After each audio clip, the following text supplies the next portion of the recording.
Hello, everybody. Welcome to the next installment of our weekly reading group. Today, really excited to welcome Shreya Shankar. She's a machine learning engineer and computer scientist in the Bay Area. She's completing her PhD in data management systems for machine learning with a human-centered focus. And she's advised by Dr. Aditya Parameswaran, probably pronounced that terribly, at UC Berkeley. And prior to that, she was the first ML engineer at Viaduct and did research engineering at Google Brain, as well as engineering at Facebook. So lots of amazing experience. And today she's going to be going through her paper, Who Validates the Validators, Aligning LLM-Assisted Evaluation of LLM Outputs with Human Preferences. So we're really excited to welcome you today, Shreya. The floor is yours. Great. So thanks so much, Daniel, for introducing me. My name is Shreya. I am a fourth-year PhD student at UC Berkeley. I study AI engineering, both from an HCI perspective as well as a productionizing perspective. How do we help people manage their data around these pipelines? I think all production ML problems are data management problems anyways. So there's a lot of fun work we can do there. I want this talk to be interactive. So please, ask me any questions, raise your hand on Meet, Google Meet, I don't know how that works, or post a message in the chat if you have any questions as I go through. Great.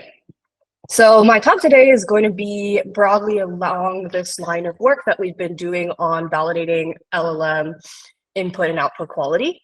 And I'm calling it Scaling Up Vibe Checks for Large Language Model Pipelines.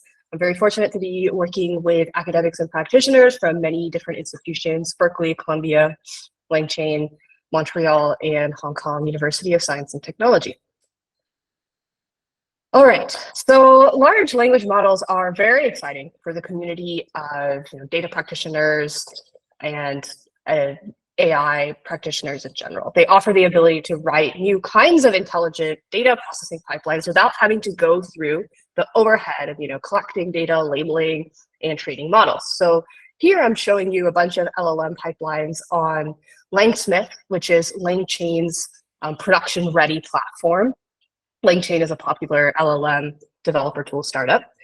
And there are all sorts of tasks that you can see here, like converting podcast transcripts into tweets, extracting data from customer surveys, reviewing code and pull requests, and converting YouTube transcripts into blog posts. And what's common here in these kinds of pipelines is that people write them and intend for them to run at scale on different input documents, different podcasts, different customer surveys, and hope that the LLM does something correct with all of it. So what that might look like is very straightforward, right? You put an input document into a prompt template, ship it off to an LLM and an API call, and then get the output blog posts.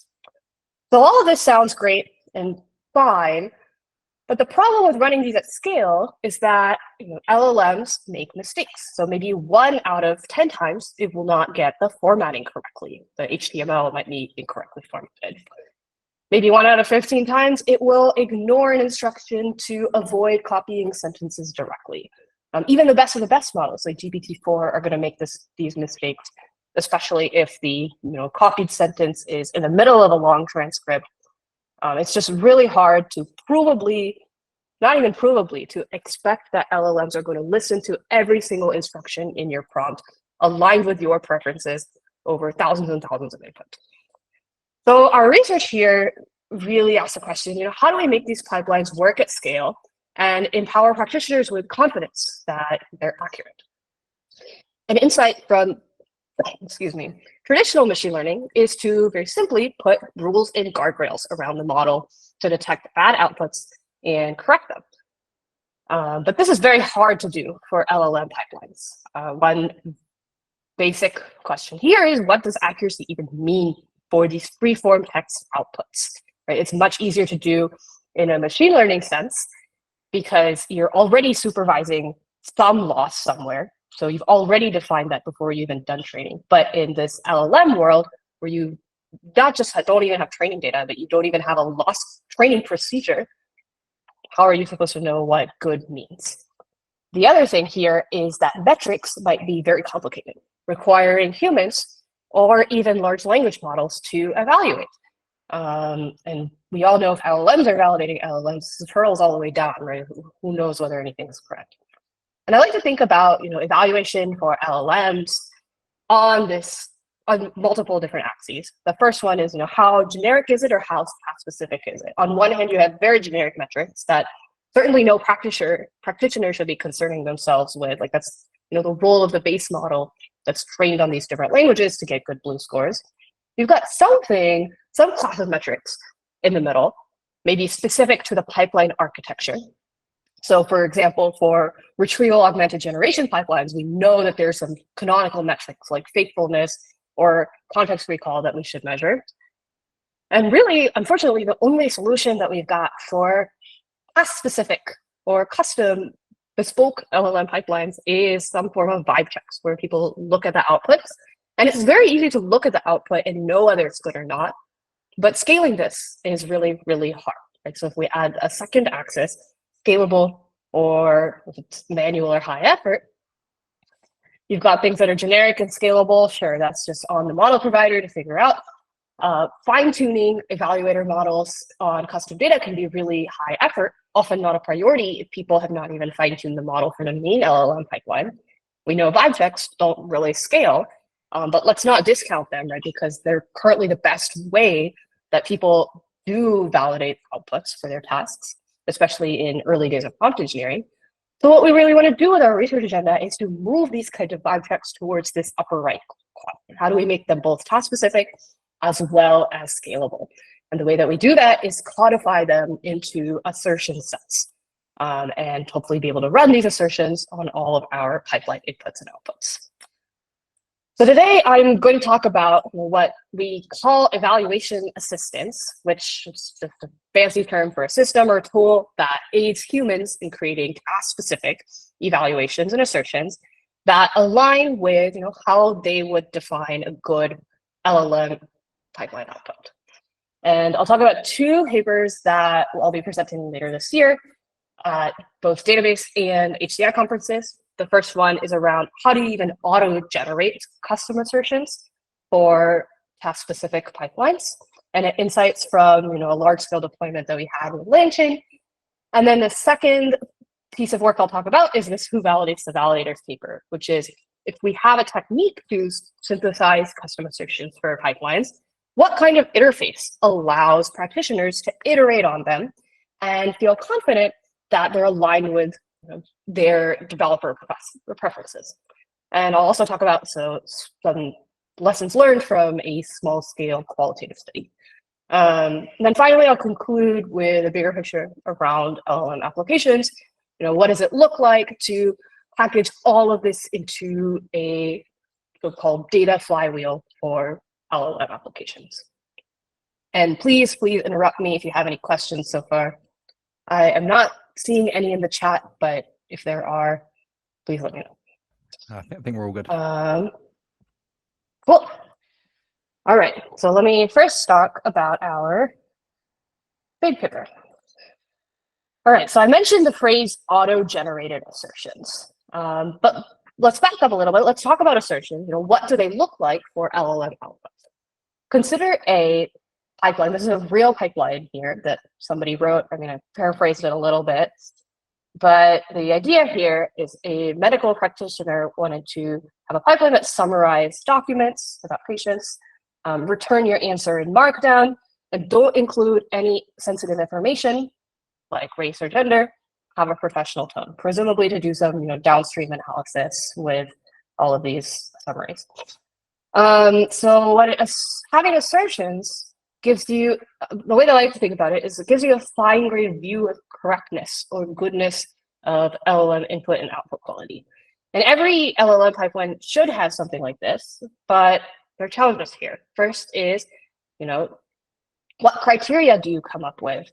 And then the second is how do you even implement this criteria? For some pipelines, you might need coding experience to write, which these days people who are writing LLM pipelines don't always have coding experience. And then for other implementations of these metrics, it's hard to evaluate. You might need an LLM maybe to evaluate something like professional tone. And even something like professional, that word itself can be vague. You might have a different definition of, or different preference of professional than I, as a developer, might have. So somehow we need to codify our implicit preferences into the prompt that does this evaluation.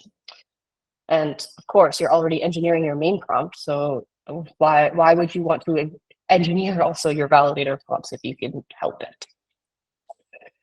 So the way that we formulate this problem in our data management paper is, how do we generate a minimal set of assertions that cover all of the failures or bad outputs with good accuracy? So, trivially, I could have an assertion that just always returns false, and that will have 100% coverage of failures, but it will also have 100% coverage of good outputs. So you want to have an assertion like that.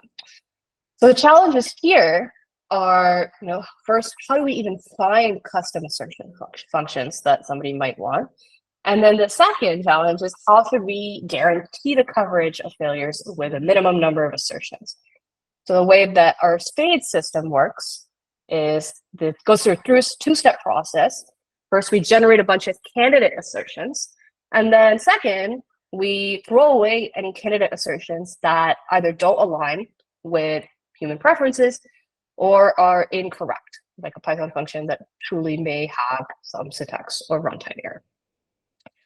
The insight for how we can generate candidate assertions is that people's criteria or metrics are actually very easily found in their version histories of their prompt. So if you watch the person who wrote this prompt, this summarizing medical document prompt, you might see, okay, the first version is summarize this document, doc text, return your answer in Markdown. And then the second version of this prompt, they might edit it, ship it off to LLM, and it has this additional instruction, right? If the document has sensitive information, don't include it in the summary. And what this tells us, or what this might tell an evaluation assistant, is, okay, this sensitive information instruction really matters to a human, otherwise they wouldn't have included it. And then there are also meta things we can learn here, right? If they also rephrase this instruction, so do not under any circumstances include sensitive information. And now they've started to specify what sensitive information means, right? So here, not only do we know that the human cares about it, but we also know that LLM is kind of bad at understanding what sensitive information means. Like, the developer has to actually specify what that is, or ground the LLM in something that's meaningful, and so forth, right? We can keep watching this prompt evolve, getting new instructions added, instructions removed. You might ask, okay, why don't I just look at the last prompt? Like, why do I need to care about the version history? I mean, maybe you can look at the last prompt, but interestingly, we found when looking at version histories is we found that maybe we can come up with some sort of prioritization of what instructions matter to the human, as well as maybe what is the LLM worse at. So some instructions LLMs are pretty good at, like trying to return in JSON format, and other instructions LLMs are a little bit harder to align with, for example, including sensitive information. Okay, so we have this insight of mining prompt version histories and what it could tell us. So how do we operationalize this? We took a bunch of LLM pipelines across different domains, finance. Oh, I got a question. Could you explain how you manage version histories to prevent sensitive information from being included? Great question. For this research project, all of the prompts, all the developers consented to having their prompts be used for research. So this is not something we had to deal with. But I'll talk right now about how we can use this taxonomy and directly apply it to prompts locally and not have to store their version histories. Okay, so we have this insight that version histories tell us what is meaningful. And so what we did was we tried to see, okay, if we look at example LLM pipelines from different industries, different models, and different LLMs, is there a common taxonomy of how people drive prompt deltas or edit their prompts? And it turns out, certainly, there is. Their common categories of instructions include, response formatting, demonstrating an example, a few short examples, quantity instructions. So make sure you have at least 3 sentences in your output, for example. People will have inclusion or exclusion instructions. So make sure that you always include this specific phrase or never reference sensitive information or never reference the fact that we use this tool underneath the hood. I'm just spitballing a lot of stuff. But the idea here is that these kinds of instructions are human-centered, right? We know developers care about these things regardless of the type of task and whatnot. So the way that we use this taxonomy to come up with candidate assertions is we take a prompt delta, or you could just take the last prompt if you don't want to store the version histories. And we prompt an LLM with the taxonomy in the prompt, us instructing it, find as many criteria as possible. And it also includes the source, of course, like little prompt engineering hacks to make sure that we're not hallucinating ourselves, like we're not hallucinating criteria that the human cares about. And then we employ a second series of LLM calls to take each criteria and synthesize a function to implement it. And we also ask it to come up with multiple implementations, just so we can try multiple. Some of them are going to be worse than others. It's LLMs, so nothing is really deterministic here. And we ask it to come up with either code-based or LLM-based implementations. So for example, for this asserting that there's no sensitive information, you can see that there's implementations of varying degrees of usefulness, right? One of them might be return string race not in response, or quote gender not in response. So this is like a pretty poor implementation of asserting sensitive information, because an output might not have those key phrases, but might have somebody's actual gender in there. And assert sensitive 3, this third function here, might be a better implementation because it asks an LLM. So there's varying accuracies here. Okay, so we have built this, and we thought, okay, this is already pretty immediately useful. Like maybe developers can look at this and kind of accept the assertions that they want, and bake it into their LangChain pipeline or bake it into their pipeline somehow. So we deployed a version of this in November of last year, November 2023. And we're very lucky, a bunch of people ran it from different industries. It was great. And we found, inclusion, exclusion assertions were by far the most common types of assertions everywhere. I think it really suggests that people have specific guidelines that they want their outputs to have that are pretty custom, which I thought was interesting. But we also noticed some problems. And maybe these are obvious problems from the way that we designed it, but we noticed that sometimes there were redundant assertions.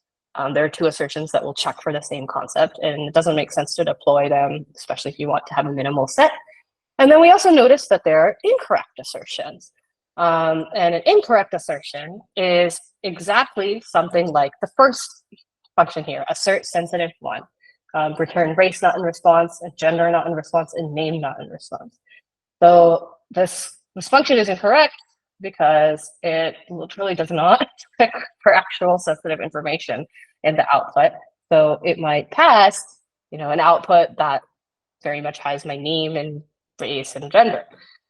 So you might ask, why not eyeball and duplicate them yourself? And that's also what we asked ourselves, because people certainly weren't doing this.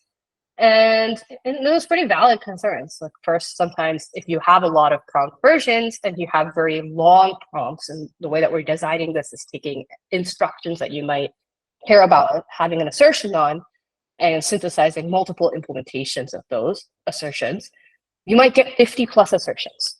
And this is just like too much. People are not going to deploy so many. The second thing is some assertions, right? They relied on a call to an LLM. Ask LLM is kind of the helper that we called it.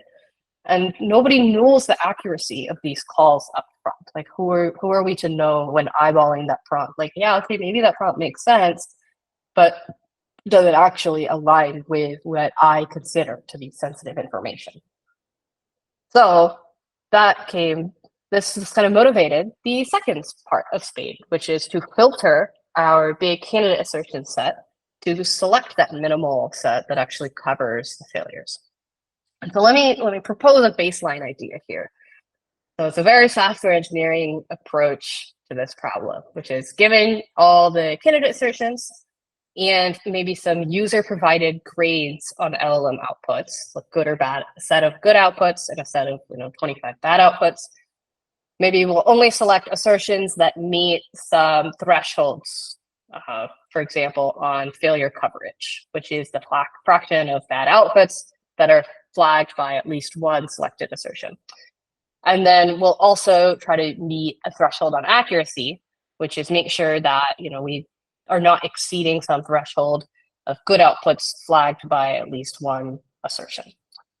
So we implemented this baseline idea, and we had like a test bed of 9 different tasks throughout different domains. And we found that for over a third of them, this didn't really work. The reason is because these false failure rate on these LLM calls can kind of explode. So let's say the first function might have a false failure to 10%, and the second one might have a false failure rate of 5%. There's no guarantee that the global coverage here is going to be 10%. In fact, it might go all the way up to 15%. It's bounded by the sum of the false failure rates of all of the individual LLM assertions.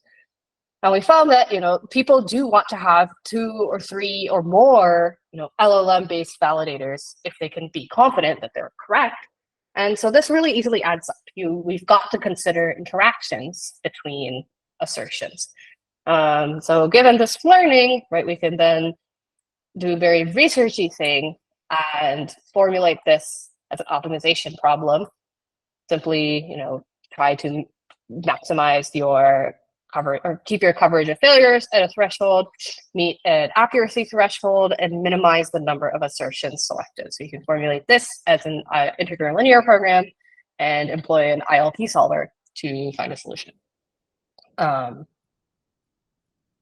Great. So we did that. We put all this in an ILP solver, and then we found even more problems for some pipelines. So the main problem we found is that our solution was extremely hyper-specific to user-provided grades. And I'll illustrate this with an example. So let's say that the user-provided preferences or grades, examples of good and bad outputs, did not consider any bad outputs for a criteria that they cared about. So rephrasing this, let's say that a criteria that they care about is professional tone, but they never gave us any bad examples of professional tone. In this case, our ILP solution is not going to include the has professional tone assertion because it doesn't contribute to failure coverage, right? And we're solving this optimization problem of minimizing numbers of assertions selected. The ILP solver will simply find only assertions that contribute to the failure coverage, which is not good. We want any viable assertion to be included in the assertion set, even if the user didn't explicitly find or give us bad examples of it. And we thought, okay, maybe we should just ask users to provide a bunch of graded samples that cover all possible failure modes. But this is really hard to do, right? It's not traditional machine learning in which people are invested in collecting and labeling lots and lots of data. People want solutions to work out of the box. People don't always have examples of all of the failure modes that they anticipate going into deployments. So somehow we need to make sure that we're capturing useful assertions, even if the user-provided bad outputs don't cover them.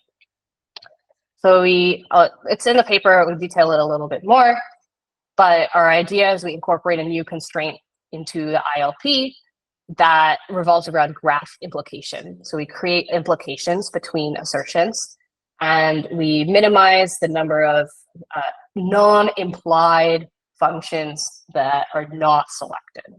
So I'll briefly skip over this just because it gets really technical, but you can definitely read it in the paper if you're interested in how we solve that.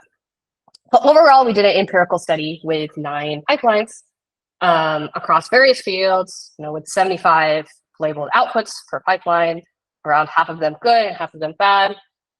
We found that our baseline method does not meet developer provided constraints for a third of the pipelines. Our final solution, our implication-based solution, covers more bad examples. But our main takeaways, if we were to zoom out from this, are that, one, it's possible to automatically synthesize assertions without training custom evaluator models. So that's really awesome. Evaluation assistants have to consider interactions between assertion functions, which especially if they rely on calls to the LLM. And then, of course, evaluation assistants have to consider how humans provide labeled outputs. Just because 2 of us might have the same prompt with, a phrase like professional tone, and we might have different criteria for what that actually means. And we might grade our outputs differently and expect LLM-based validators to behave differently. Cool. I see another question. What techniques did you use to validate that the selected assertions are robust and generalizable across different data sets and outputs? So here, the SPADE system actually synthesizes different assertions per task, per data set, per task, per prompt. So we didn't generalize function. Like a function for the fashion pipeline never was used for a function for the finance pipeline. If that makes any sense. Cool. Other questions? I will be moving on to the who validates the validators. I guess quick question. So like with the training custom evaluator models, are you thinking here in terms of training models to detect particular assertions or just like general qualitative scoring? Yeah, which of those 2 would you mean? Great question. The latter. So training an LLM, fine-tuning an LLM to determine what professional tone means. Okay, yeah. But then if you have these different assertions, right, you might have like 10 different things you want to check for, and you would then have a model that's like trained to predict each of those things, basically. Have you done many comparisons of like how good custom trained evaluator models versus one with a lot of in-context examples of that? I guess that's kind of obviously broadly what you're doing here in a way, but yeah. Great question. I specifically have not done any empirical work on this, but there are some papers that talk about fine-tuning evaluator models. Like there's a paper titled Prometheus, LLM to evaluate something. I don't remember the exact title. But I think the general word of mouth kind of vibes are that if you have enough data to fine-tune validator models, certainly do it, but it's a data annotation and collection problem. Like you have to kind of solicit from the developer, what's good and what's bad. This needs to be somewhat exhaustive. Like all the problems that we found in the SPADE paper of it's just so much activation energy for people to provide this. So I think the life cycle we're going to see for LLMOps is people start out with few shot examples, because everyone can give 3 good, 3 bad per criteria, and use that to create that flywheel of collecting data. And then once you have kind of established a little bit more product market fit with the feature, or it's becoming a little bit more mature, then it makes sense, right, to invest in these individual validator models when you know what you need. Also, I guess it just doesn't make sense. I guess deployed in deployment, obviously, it's a lot cheaper to deploy a fine-tuned model than kind of like heavily loading the input prompt. But obviously, for getting started, it's a lot more effort to train. Totally. Cool, makes sense. Thanks. Yeah, great question. Other questions before we move on? Okay. All right. Okay, so now I want to switch over to the HCI portion of this talk. So let's say we have a very system. quick question, actually. Sorry, SS we're saying, yeah, is there any comparison to RLHF fine-tuned LLMs? I assume maybe not, because that relates to the kind of custom evaluator training, but. Yes, good question. We did not do any RLHF fine-tuned LLMs. Our problem setting is that people are initially deploying these LLMs. So they don't have enough data, and they also don't even know their own preferences to some extent. And while good and bad can be binary, often it helps to actually decompose the thumbs up and thumbs down into these different metrics.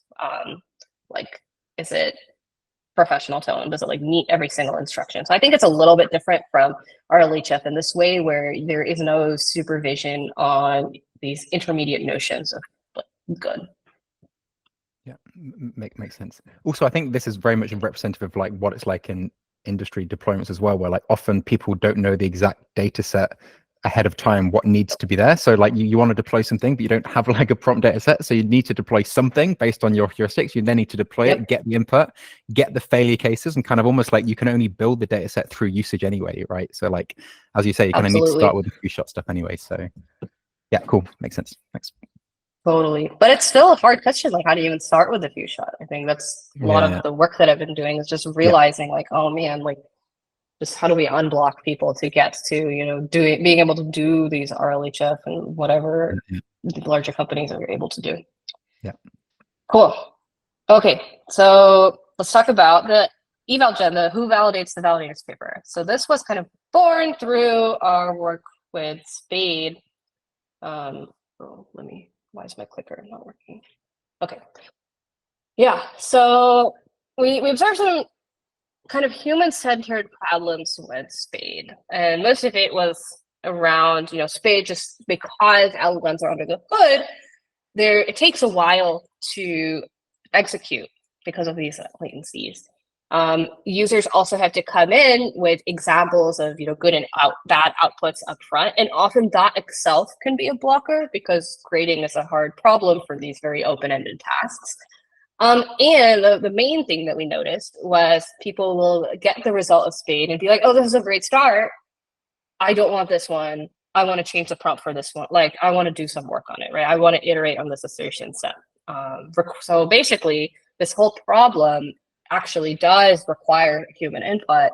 And the question then becomes, you know, how do we design an interface to support rapid iteration on these assertion sets while maintaining or improving assertion alignment with human expectations?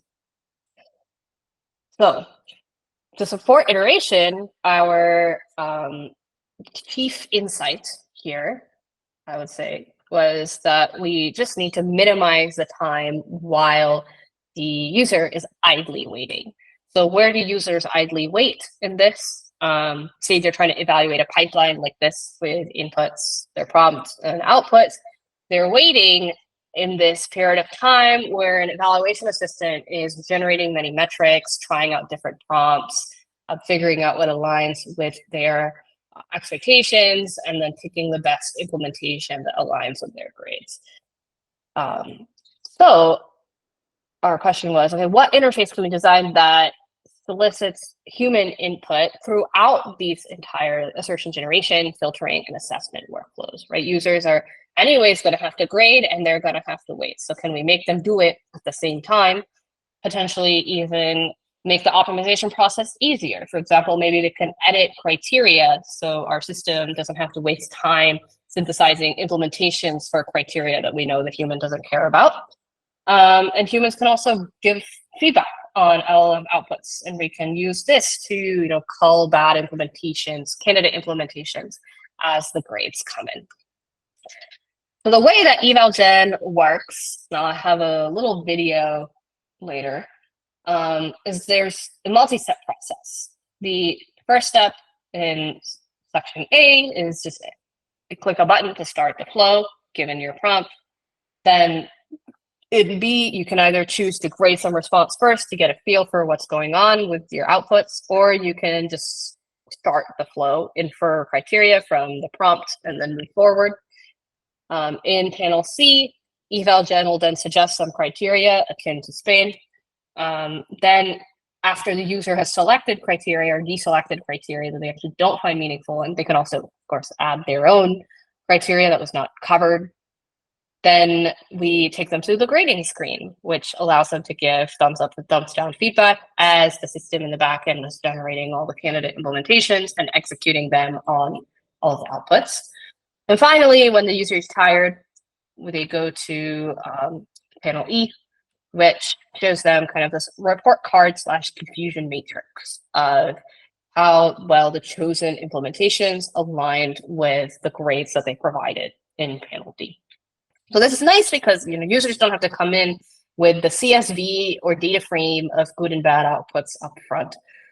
They can kind of just do it here interactively to get their assertions, which is awesome. I see a question: how does the interface make it quick and easy for developers to give their input? So I hope you can see it. It might be really small, but panel D, also in the paper, it might be a little bit bigger. All the user has to do is click good or bad. So users don't really have to, it kind of shifts the role from the developer to, from generating or creating, thinking of good tests to editing or providing feedback of whether something is a good test or not. I also just very quickly added some links. Actually, there's a ChainForge play that you can also play around with, which Yes, is working. Perfect. Yeah, and for EvalGen specifically, our PR, I made a PR. It's hopefully going to get merged very soon, so everyone will be able to see it. Awesome. Cool. So this alignment report card only makes sense for an alignment with whatever you've graded, but there may be a number of examples that you didn't actually grade. Like sometimes people have hundreds of outputs and they only grade like 15 of them. But we also have this table view that allows people to kind of see the holistic view of the assertions and results for every single output. So you can kind of eyeball it to see if it matches your expectations. And yeah, cool. So here's like a ChainForge pipeline, and this specific task here takes in some tweets and does entity extraction on them. So there's some instructions around making sure that the entities are actually real, can be found in Wikipedia or some knowledge base. Return your answer as a markdown list. Don't extract hashtags as entities. And I think those are mainly the directions that we have. And then we can, I think there were 100 inputs. So if you inspect the responses, you'll kind of see the tweets, and then you'll see what the LLM kind of extracted. And it broadly matches what the prompt says, but of course, in some places, it doesn't match the formatting instruction, or it might hallucinate an entity or so forth. So the way that EvalGen works is you can start by having EvalGen suggest criteria for you. It'll come up with certain things. You can delete criteria or add criteria. I don't know what I did in this video, so we'll find out what I deleted or added.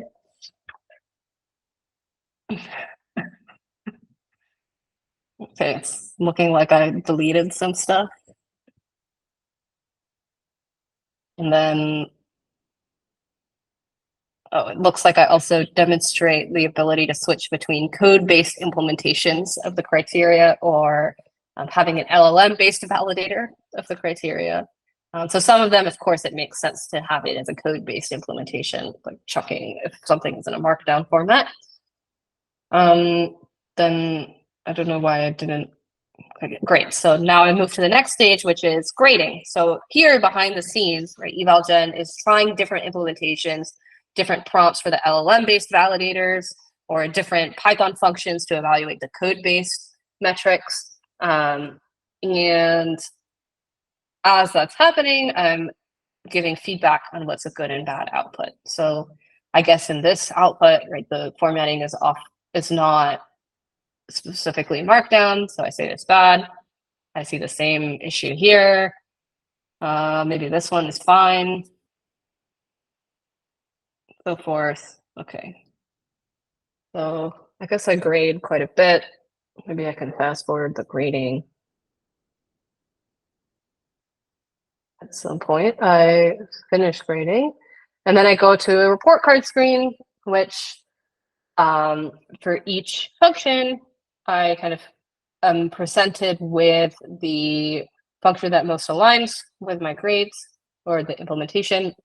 And then I can also expand the card to see any implementations that EvalGen considered, but were just not good prompts. I think this is more interesting for something like an LLM-based criteria where you can see other prompts that EvalGen tried, but just like the wording just wasn't what the user kind of intended.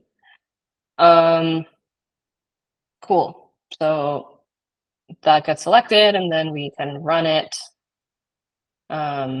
And then we can see it on all of the 100 inputs or outputs, including the ones that we didn't grade. Cool. That's mainly it. And in the interest of time, I'll move on to the next one. And I'll skip this part, check out the paper for some tricks that we did to try to have more robust assertions generated. But the interesting thing that we did was put this in front of a bunch of experts. When I say experts, I mean people who have worked with LLMs for at least a year and have built a product around LLMs somehow and like deployed it and hopefully even gotten a promotion for it somewhere. But people who clearly like know the stuff and care about it, we were very interested in kind of what their thoughts were. And we found, people like EvalGen as a starting point for assertions, and that was really no surprise there. The alternative is to just not have anything and have to think of everything yourself. So it makes sense that something is better than nothing.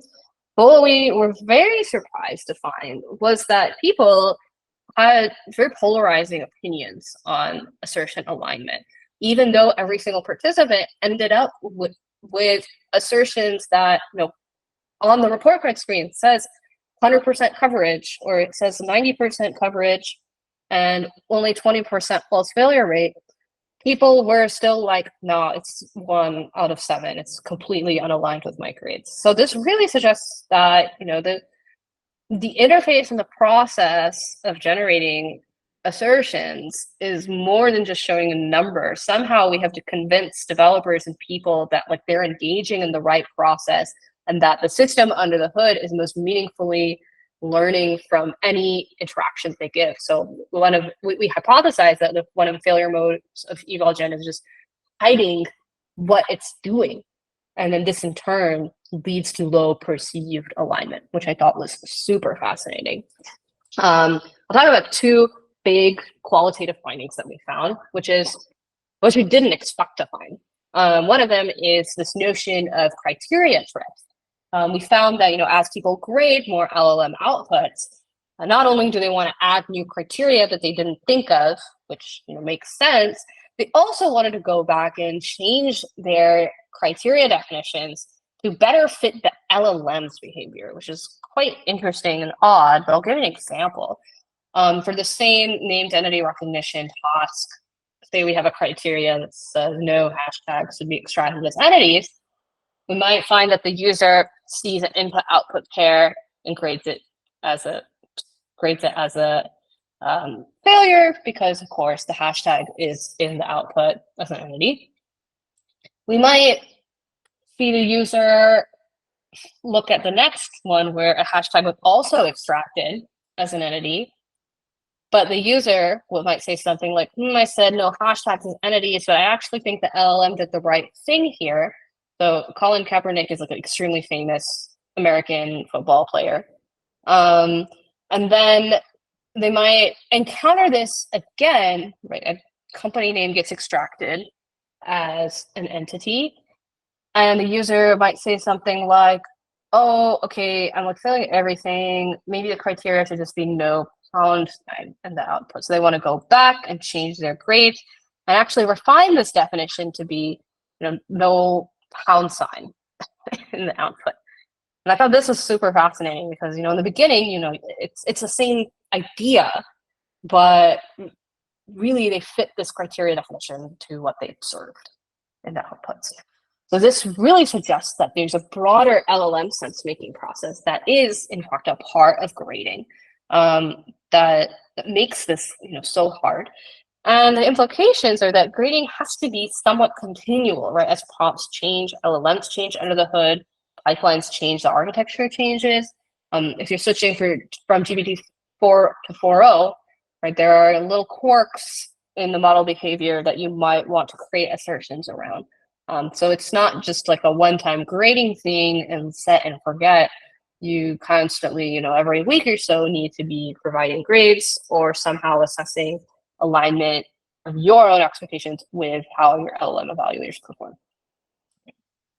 The second interesting thing was that people really loved having code-based and LLM-based evals, but they didn't want to grade outputs to align the code-based evals. For code-based evals, they just wanted to see a bunch of different code implementations and just pick the right one there. For example, for determining if something is short, they want to see word count less than 100, word count less than 200, instead of going through a bunch of outputs and saying like, yeah, the word count here is okay. Yeah, the word count here is not okay, so forth.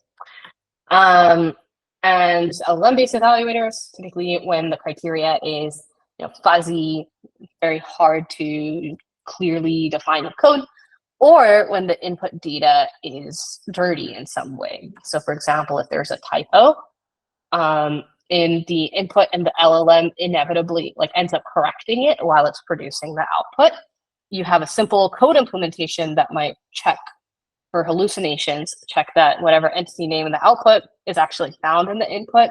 The code implementation will fail because the LLM corrected the typo. But an LLM-based validator will understand that nuance and say, yes, every entity is actually in the original tweet because it kind of understands what the typo is.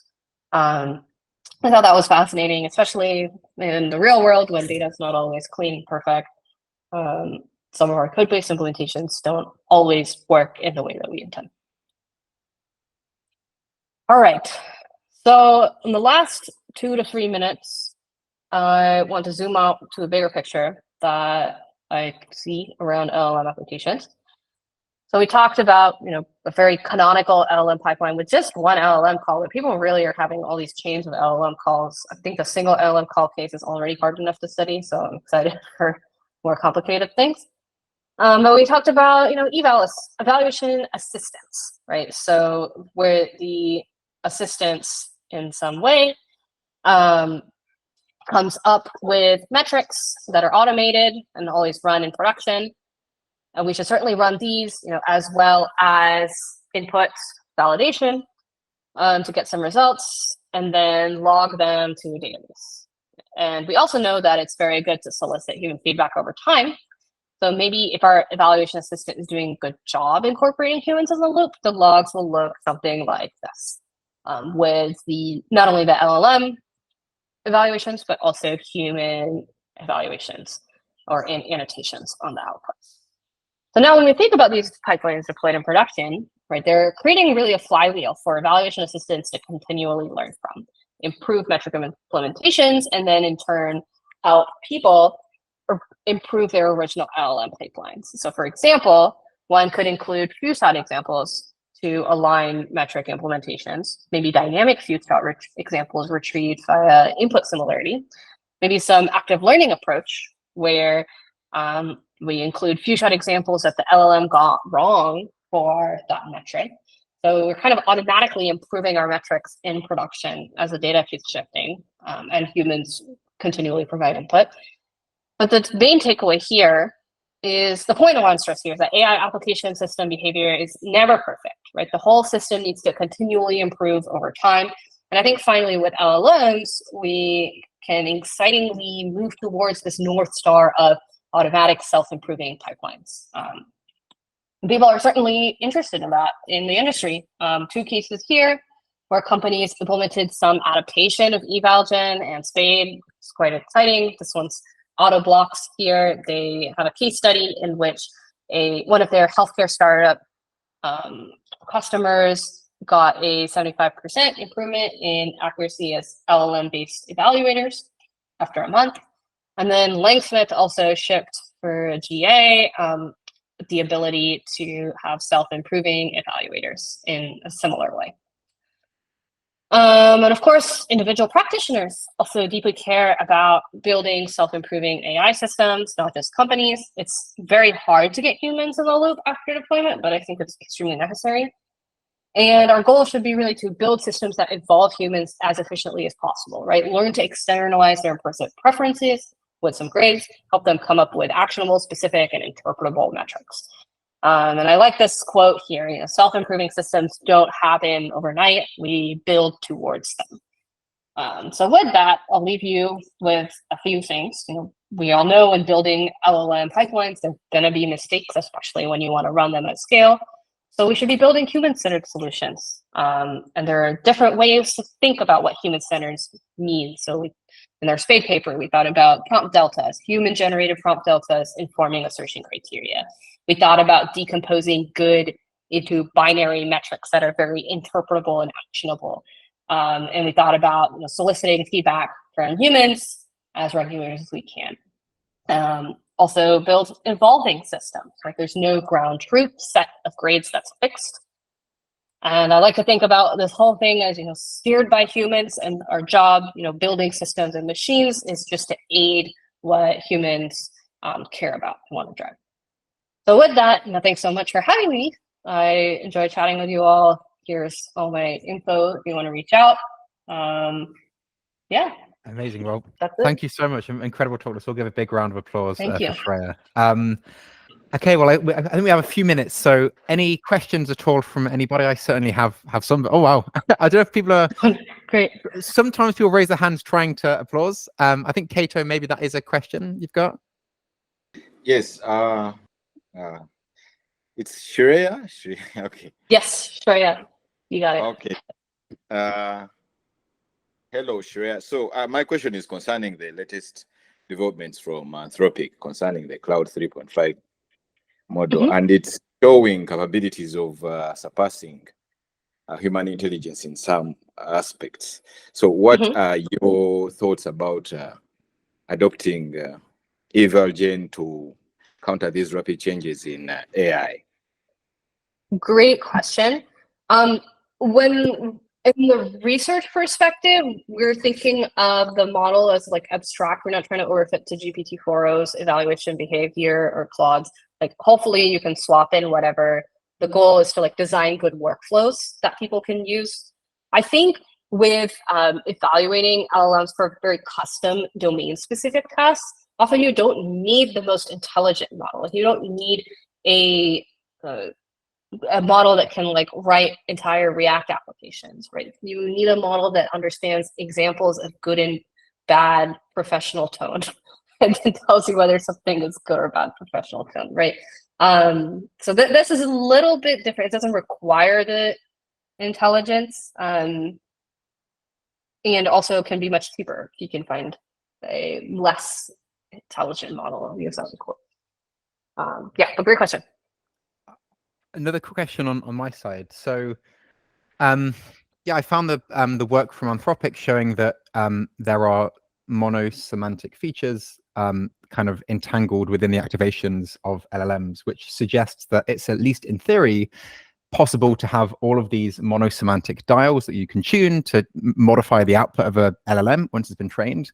And I mean, I guess this isn't around the corner, but let's assume that at some point in the future, the API of these LLMs doesn't just have temperature, but it also has politeness or professionalism, or you have these dials.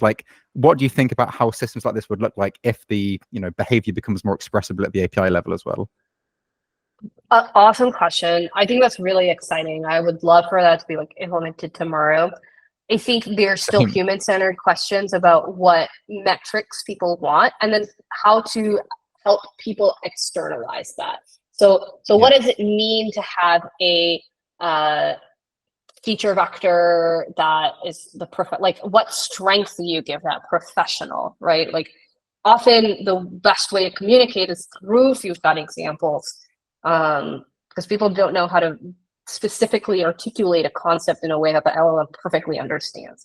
So I think there's still, I guess I wonder to what extent, like, I guess it's a broader question, but like, it does seem as though the kind of control vectors, I mean, it's related to fine tuning and law and stuff, I guess, a little bit in a way, but like, if right now what people are doing is just tweaking the prompt and the input with like a totally unmodified model, it just seemed like there's a lot more that you can do. Like, let's say your system prompt said, Totally. be polite, and now you can add that, but you can also like tune the politeness dial up a little bit in the kind of semantic feature space.